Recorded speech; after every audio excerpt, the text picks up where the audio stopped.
Chers abonnés de la chaîne YouTube du groupe BS Togo, recevez nos salutations et bienvenue à vous à cette troisième série de vidéos consacrées ou bien dédiées aux erreurs à éviter dans le cadre de la DV Loterie.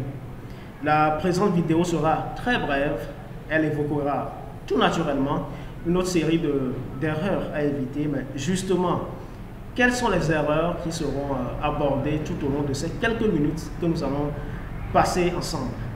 Restez tout juste des nôtres pour les découvrir.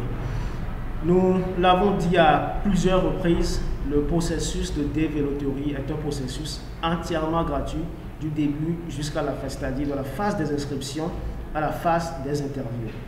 Malheureusement, force est de constater qu'il y a beaucoup de personnes qui continuent pas à faire confiance à des agences, à des individus prétendus être des connaisseurs et qui malheureusement ne maîtrisent pas trop les réalités des États-Unis et qui ne sont malheureusement pour la majorité, pour ne pas dire la quasi-majorité, qui ne sont jamais allés aux États-Unis. Alors ici c'est le lieu de vous rappeler qu'il y a beaucoup de vidéos,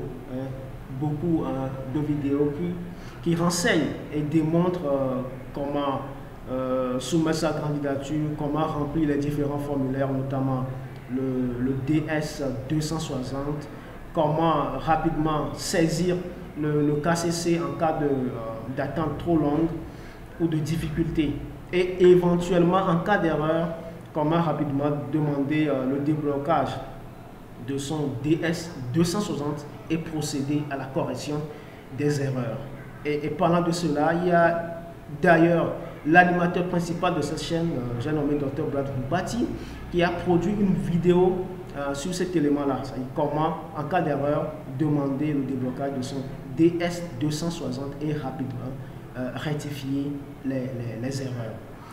Parlant des agences ou des individus, nous voulons ici encourager les uns et les autres à éviter de se fier à ces personnes-là.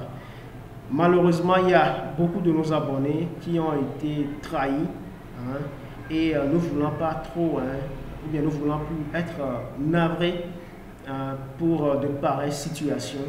Nous voulons ici nous encourager à éviter de se fier au service de ces gens, de ces personnes-là. Pour finir, il y a une question ou bien des questions qui nous reviennent. J'allais évoquer par exemple les échanges que l'animateur principal de cette chaîne a eu avec vous tout récemment. Il y a les questions concernant Affidavit et puis sponsors qui sont revenus et qui ne cessent de nous parvenir.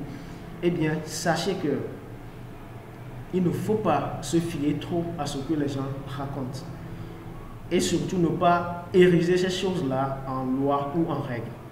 Les États-Unis ou bien le système américain ne fonctionne pas comme ça. Lorsqu'il y a quelque chose d'officiel, eh bien, vous pouvez y avoir accès en vous référant aux canaux d'information officiels, notamment les sites officiels. Et parlant de sites officiels, si vous êtes par exemple programmé pour la phase des interviews, vous pouvez rapidement aller sur le site du consulat au sein duquel votre interview aura lieu pour vous renseigner sur les pièces, enfin tout ce qu'il faut produire comme document et j'allais dire tout le processus.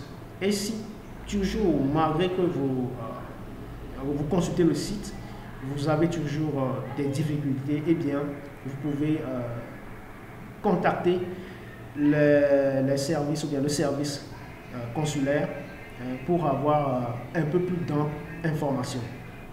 C'est aussi simple que ça. Eh bien, ça sera tout pour aujourd'hui. Nous espérons que vous avez trouvé cette vidéo utile.